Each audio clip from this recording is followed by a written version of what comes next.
15장 20절에서 26절입니다. 고린도전서입니다. 그러나 이제 그리스도께서 죽은 자 가운데서 다시 살아나사 잠자는 자들의 첫 열매가 되셨도다.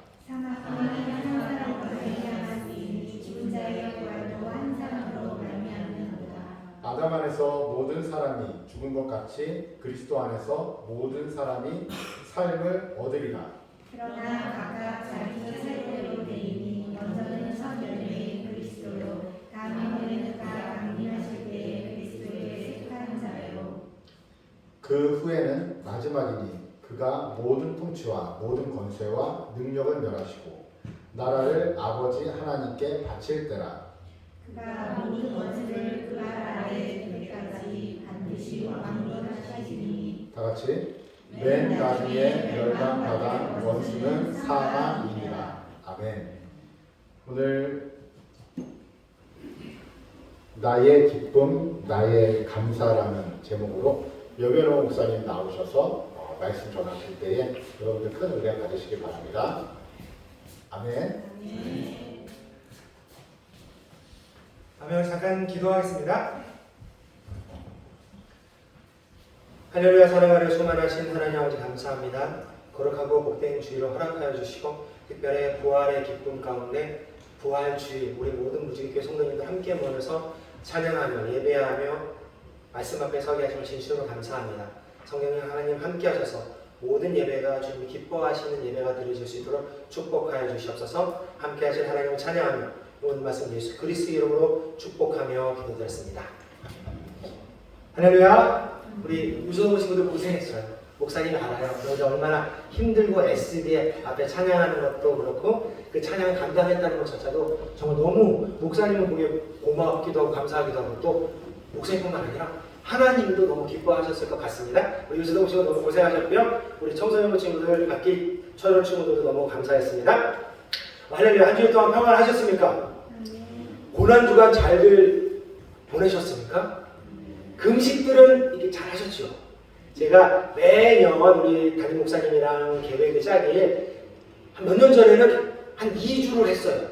그것도 참 좋았는데 2주보다는 우리 일주일만 하면서 잘 이렇게 열심히 다 참여하면서 합시다라는 의미로 했는데 고난주간 금식 기도에 잘 참여하셨죠?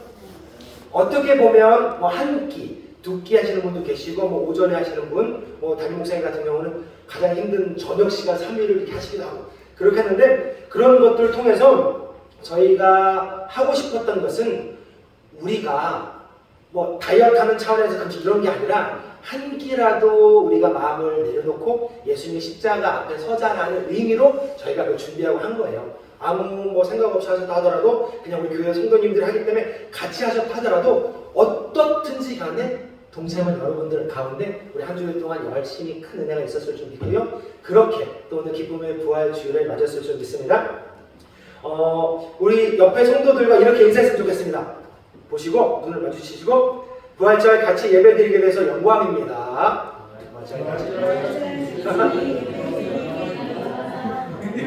진짜 영광입니다. 주중에 우리 성도님들 사정을 이제 담임 목사님이랑 이런저런 이야기하면서 정말 어렵게 우리 유초동 친구들은 금요일 저녁부터 와서 찬양 연습하죠. 그것도 있죠. 뭐 파자마 파티도 있지만 찬양 연습도 주 목적이기 때문에 금요일 저녁부터 와서 이틀 동안 같이 교회에 있었고요. 또 그 아이들 성기교회 간식을 사주신 성도님도 계시고 그리고 또 매 이 부활절 즈음에 가족 행사 때문에 빠질 수밖에 없는 상황에서 먼 곳까지 아침 일찍 갔다가 저녁에 돌아오신 성도님도 계시고요. 뭐 여러 가지 바쁜 가운데 서울에서 부랴부랴 차를 타고 올라가신 성도님도 계시고요. 여러 사정 가운데 이 자리에 함께 모여서 예배드린다는 것 자체가 어쩌면 하나님 안에서 가장 큰 은혜고 서로 예배 드릴 수 있다는 것이 영광일 것 같습니다. 그런 마음으로 오늘 예배의 자리로 들어갔으면 좋겠습니다. 사랑하는 성도 여러분, 부활절 하면 생각나는 이미지들이 있으시죠? 우리 아이들. 우리 부활절 하면 생각나는 이미지들이 있을 텐데 보여주실까요? 어떤 이미지가 있죠? 첫 번째, 딱! 이거는 모든 부활절 하면 어느 교회나 누구나 다 알만한 그림이에요. 예수님이 이렇게 부활하셔서 무덤에서 나오시고 무덤 문이 열리고 무덤을 나오신 예수님의 모습. 이거는 그냥 그림 한 장 자체가 부활절 이런 느낌으로 모든 사람들에게, 일반 사람들에게도 알려져 있죠. 그리고 또 한 가지 넘겨주세요. 부활절 하면 재밌게 이런 그림이 나와요. 토끼 그리고 계란. 토끼와 계란의 부활절 대표는 어떤 상징처럼 등장하는데 그런 이유가 있어요.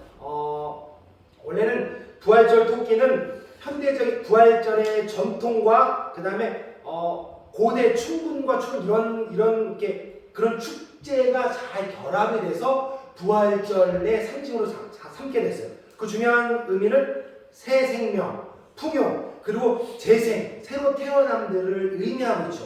그러면서 독일에서 어린 아이들에게 부활절에 대해서 좀 더 잘 가르쳐주기 위해서 어떤 교육을 했냐면 부활절마다 집집마다 계란을 숨겨놨어요. 생명에 대한 느낌이죠. 그 계란을 숨겨놓고 그 달걀을 찾는 전통을 아이들에게 가르쳐주면서 부활의 의미, 달걀은 새 생명과 부활의 상징으로 부활절날 중요한 의미를 아이들에게 가르치는 의미로 달걀이 쓰여지기 시작했고요. 그게 미국으로 넘어와서 쭉 이렇게 모든 기독교인들이 그렇게 토끼와 부활절을 통해서 예수님의 부활을 다시 한번 생각해보는 의미들을 갖게 됐습니다.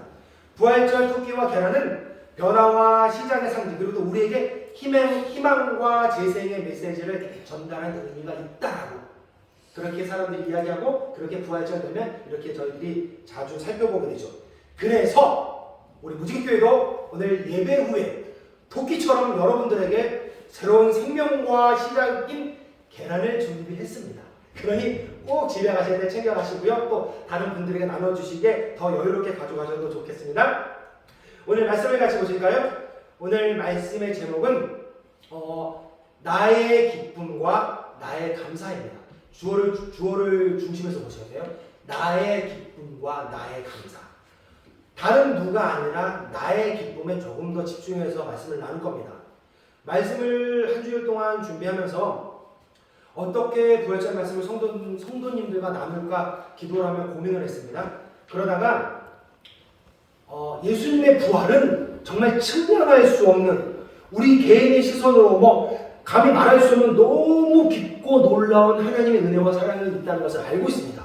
너무나 감히 표현할 수 없을 정도로. 그런데 그렇게 크고 넓은 의미보다는 이번에는 예수님의 부활을 조금 더 좁혀서 전세계적인 것이 아니라 우리 개인의 시선으로 나의 시선으로 바라보고 말씀을 나누는 것이 좋겠다라는 생각이 들었습니다.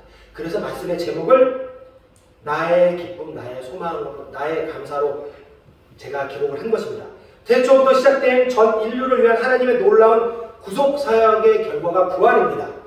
오늘 이 자리에 있는 나를 향한 예수님의 부활을 나를 위해 부활하신 예수님에 대해서 조금 더 집중하고 은혜 나누는 시간이 되었으면 좋겠습니다. 첫 번째, 예수님의 부활은 가장 큰 기쁨입니다. 기쁨, 가장 큰 기쁨. 부활은 예수님이 죄에서, 사망에서, 죽음에서 이기신 놀라운 사건입니다. 모든 것을 이루신 승리의 사건, 특히나 전 인류의 가장 큰 숙제인 죽음을 이기신 첫 번째 사건, 그러니 가장 큰 기쁨이 될 수밖에 없습니다. 성경 마태복음 28장을 보시면 28장 1절, 8절, 9절 제가 쭉 기록을 했는데요. 제가 읽어드리겠습니다. 28장 1절에 안식일이 다 지나고 안식 후 첫날이 되려는 새벽에 막달라 마리아와 다른 마리아가 무덤을 보려고 갔다. 그러면서 지진이 일어나고요, 천사가 나오고요. 5절에 천사가 여자들에게 말하되 너희는 무서워하지 말라. 십자가에 못 박힌 예수를 너희가 찾는 줄 내가 아노라. 그가 여기 계시지 않고 그가 말씀하신 대로 살아나셨느니라. 그러면서 8절 보시면 그 여자들이 무서움과 큰 기쁨으로 빨리 무덤을 떠나 제자들에게 알리려고 다름질할세. 9절 예수께서 그들을 만나 이르시되 평안하냐 하시거늘 여자들이 나아가 그 발을 붙잡고 경배하니라. 지금 예수님이 부활하신 모습을 만난 두 명의 여인의 모습이 기록되어 있습니다. 무덤을 찾아간 여인들이 무덤이 열려있는 것을 보고 천사에게 예수님이 다시 살아나심을 듣고 무서움과 두려움과 그런 가운데 가장 큰 기쁨이 있었다. 그리고 예수님을 만나 그 발 앞에 경배했다고 성경은 기록하고 있죠. 복음서를 잘 보시면 무덤을 찾아갔던 이 기록에 대해서 조금 기록의 차이가 있습니다. 뭐 2명이 찾아갔고 3명이 찾아갔고 뭐 여러 가지 차이가 있는데 무덤을 방문한 것은 2회 방문을 했을 것이다 라고 이야기하는 분들도 계시고요. 또 이 구절에서 누가복음은 여자들이 2번째로 찾아갔을 때 만난 것이다 라고 이야기를 여러 가지 하는데, 중요한 것은 2번이든 3번이든 2명이든 3명이든 중요한 것이 아니고 그들을 통해 예수님이 부활했다는 증거가 모든 사람들에게 알려지기 시작했다는 것이죠. 예수님의 부활을 목격한 증인들이, 이 여인들이 우리들에게 보여주는 기쁨.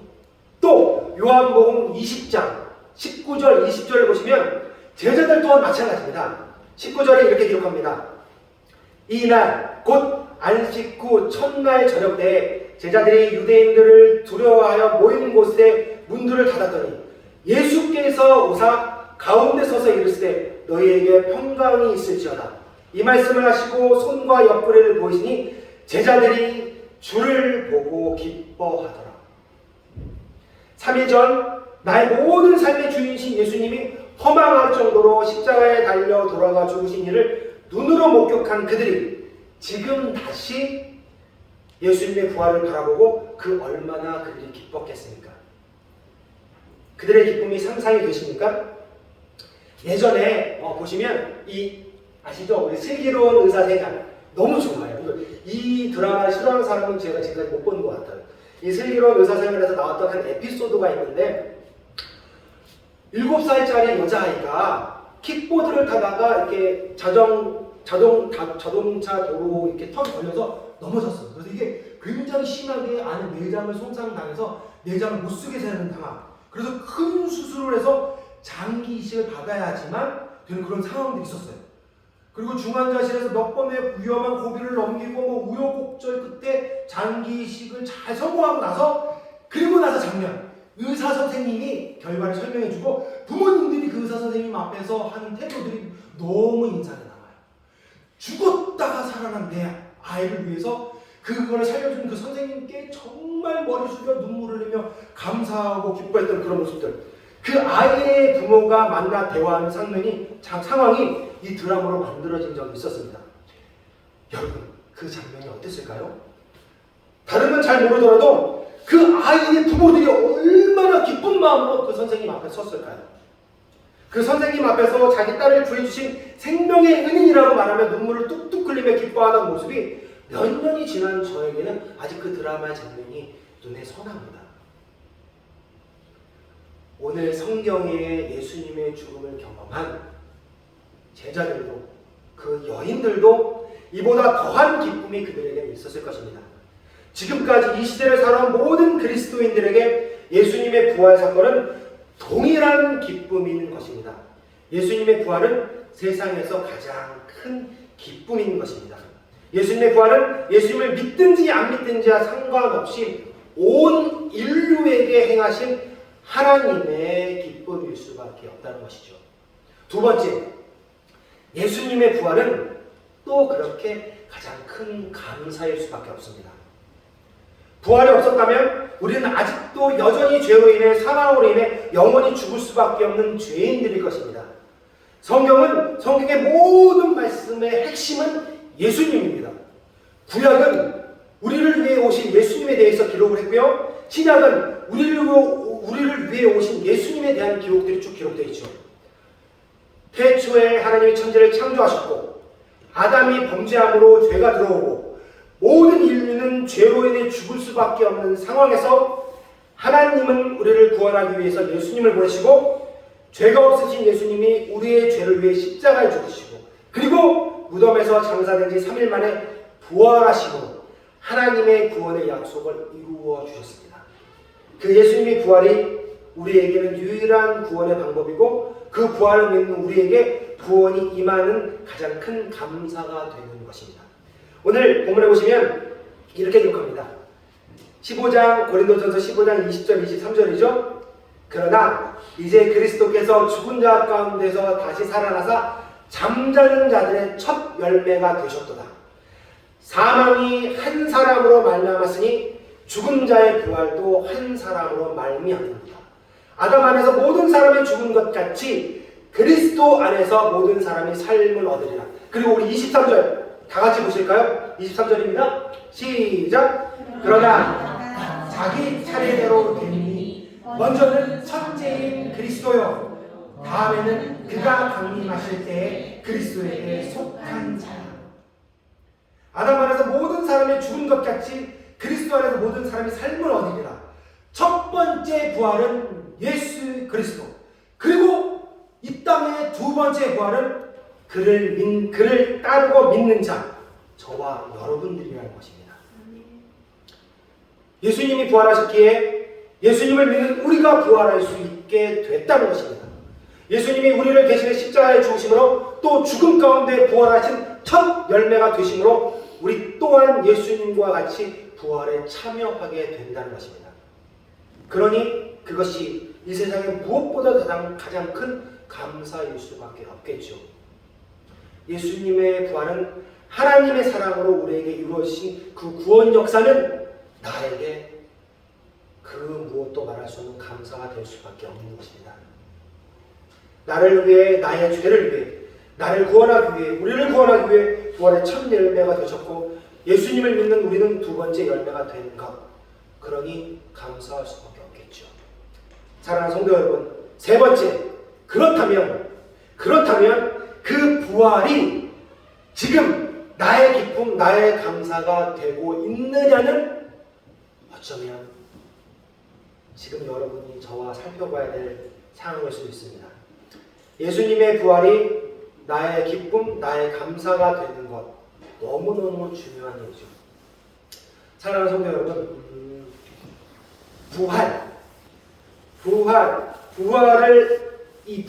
부활의 말을 아는 사람들은 되게 많습니다. 부활이라는 사전적인 의미를 보여주실까요? 사전적인 의미 이렇게 세 가지가 있어요. 첫 번째, 명사로서 죽었다가 다시 살아나. 일반적으로 죽었다가 살아나는 이야기예요. 그리고 두 번째, 어떤 의미적으로 쇠퇴하거나 폐지한 것이 다시 일어서 성화가 된 얘기예요. 그리고 세 번째, 십자가에 못 박혀 세상을 떠난 예수가 자신의 예언대로 사흘 만에 다시 살아난 일을 부활이라고 사전에 기록하고 있습니다. 예전에는 아마 어제 서현 아빠랑 같이 오면서 굉장히 옛날 이때 노래들을 들으면서 기쁘게 왔는데요. 저희가 어릴 때만 해도 사실은 한 20년, 30년 전만 해도 부활이라는 단어 뜻을 모르거나 부활이라는 말이 어떤 종교적인 특정한 사람들만 쓰는 말처럼 여겨졌습니다. 그래서 모르는 사람들도 많았고요. 일반적인 상황에서는 이런 부활이라는 단어를 잘 쓰지 않아요. 그런데 요즘은 어떨까요? 우리 아이들, 일반적으로 모든 사람들, 특히 교회 다니지 않거나 예수님에 대해서 몰라도 부활이라는 말은 너무너무 잘합니다. 우리 그림 한번 보실래요? 그림으로 친구들 눈 떠봐요. 너희들이 아는 이모티콘이 있는지. 막 십자가 빛 반짝반짝하죠? 뭐 손에 십자가가 돼 있고 넘겨주세요. 막 사람이 다시 이런 거 같지. 그리고 끝에 애니비아 부활하는 거, 그쵸? 이게 뭐냐 하면 요즘 아이들이 핸드폰으로 하는 게임, 인터넷으로 모든 게임에 내가 하는 캐릭터를 살리는 버튼입니다. 부활 버튼입니다. 죽으면 이거 누르면 부활해요. 날마다 한 번 게임할 때마다 10번, 20번 이렇게 부활해요. 애들은 날마다. 그런 아이들이 부활이라는 말 모르겠습니까? 너무너무 쉬운 말 중에 하나예요. 부활. 요즘 아이들이 하는 게임들, 부활 버튼, 게임상 캐릭터가 죽으면 다시 살리는 버튼, 게임을 해본 적이 있는 어린이는 아마 우리 이준이도 이 버튼이 무엇이고 부활이 뭔 줄 알 것입니다. 이 세상을 살아가는 많은 사람들이 다 알고 있습니다. 부활이라는 것은. 그 말 뜻은 어쩌면 요즘 사람들의 부활은 너무나 가벼워서 누구나 버튼 한번 누르면 될 정도로 누구에게나 일어날 수 있는, 우리가 버튼만 누르면 다시 살아나지 누구에게나 쉽게 당연하게 일어날 수 있는 것처럼 여겨집니다. 그런데 알고 계십니까? 우리가 살아온 모든 인류는 다 죽었습니다. 다 죽었습니다. 한 사람도 예외 없이 누구는 조금 더 오래 살고 조금 더 적게 살고의 문제지 죽음을 피한 사람은 한 사람도 없습니다. 성경의 기록상 2명, 에녹이 죽음을 보지 않고 하늘나라에 올라갔고요. 엘리야가 죽지 않고 불병거를 타고 하늘나라로 올라갔다. 두 명의 사람만 죽음을 경험하지 않았다고 성경은 기록합니다. 그리고 이 돌병거는 전 인류를 통틀어 죽지 않은 사람은 단 한 사람도 없습니다. 그리고 또 그 죽음에서 부활한 사람은 단 한 분, 십자가에 달려 돌아가 죽으시고 3일 만에 부활하신 예수님 한 분뿐이 없다는 것입니다. 고린도전서 15장 3절 말씀입니다. 내가 받은 것을 너희에게 먼저 전하였느니 이는 성경대로 그리스도께서 우리 죄를 위하여 죽으시고 장사 지낸 바 되셨으니 성경대로 사흘 만에 다시 살아나셨다. 이 유일한 부활의 사실을 아는 것이, 또 이 유일한 부활의 사실을 믿는 것이 중요하다는 것이죠. 사랑하는 무지개교회 성도 여러분들, 여러분들은 솔직하게 어떠신가요? 부활에 대해서 알고는 계시겠죠? 2주님까지 다 계실까요? 부활에 대해서 아는 것과 믿는 것은 다릅니다. 알 수는 있지만 그것을 믿는다는 것은 다른 문제일 것입니다. 부활이라는 말뜻이나 혹은 예수님의 부활에 대해서 성경적으로 이렇게 알 수는 있다 하더라도 그 부활을 내가 정말 믿느냐는 다른 문제인 것이죠. 사랑하는 무지개교회 성도 여러분들, 여러분들은 정말 예수님이 나를 위해 죽으시고 3일 만에 부활하신 그 부활을 믿으십니까? 예수님이 부활이 나를 위한 부활의 첫 열매가 되시면 정말 믿으십니까? 그렇다면 우리는 예수님으로 기뻐하고 감사할 수 있는 것입니다. 많은 그리스도인들이, 많은 교회 성도님들이 교회에서 예수님의 사랑을 알고 예수의 십자가도 알고 예수님의 부활을 알면서도 그들의 삶은 그 가운데 기쁨과 감사를 누리지 못하고 세상 가운데 지쳐서 많이 마음이 우울하기도 하고요, 힘들기도 하고 세상 사람들과 별반 다르지 않게 살아가는 모습을 많이 보고 있다는 것이죠. 그리스도인들 중에서도 스스로 목숨을 끊는 사람도 많고요, 그리스도인들 중에서도 우울한 마음을 가져서 너무 힘들어하는 사람도 너무 지금 이 시대에 더 많이 넘쳐나고 있다는 것입니다. 그들의 삶 가운데 정말 부활의 기쁨, 부활의 감사가 있을까요? 그것이 있다면 우리 아이들부터 시작해서 모든 그리스도인들이 아마 삶의 태도가 조금 바뀔 거예요. 그 감사가, 그 기쁨이 있었으면 좋겠습니다. 말씀을 준비하면서 부활에 대해서 장황하게 막 이렇게 깊은 하나님의 창조 성리부터 시작해서 부활의 역사 이런 거 설명하는 거에 집중하고 싶지 않았고요. 저는 딱 하나, 예수님이 나를 위해서 부활하셨다. 내가 이 부활절날 아니면 내가 살아가는 삶 가운데 예수님의 부활을 믿는 내가 정말 기쁘게 살아야겠구나, 내가 정말 감사한 마음으로 살아야겠구나 라는 마음으로 말씀 준비했다는 것이죠. 우리 무지개교회 모든 성도님들이 그런 마음으로 부활절을 맞고 그런 마음으로 우리 예수님이 부활하심을 기억하며 살아갔으면 좋겠습니다. 다른 거 보지 마시고요, 하나님, 제가 정말 나를 위해 십자가에 달려 돌아가 죽으신 예수님을 믿을까요? 믿으면 예수님의 부활도 믿을 수 있도록 하나님 도와주세요. 그렇게 기도하고 나아가는 저와 여러분들 되었으면 좋겠습니다. 그러면 성령 하나님 함께 하셔서 내 마음속에 정말 주님이 부활하심으로 기쁨이 샘솟고 주님이 부활하심으로 감사가 샘솟고 나의 삶이 하나님 앞에 나아갈 수, 정말 기쁘게 나아갈 수 있는 승리의 삶이 될 줄 믿습니다. 그렇게 나아가기를 간절히 주님의 이름으로 축원합니다. 기도하시겠습니다.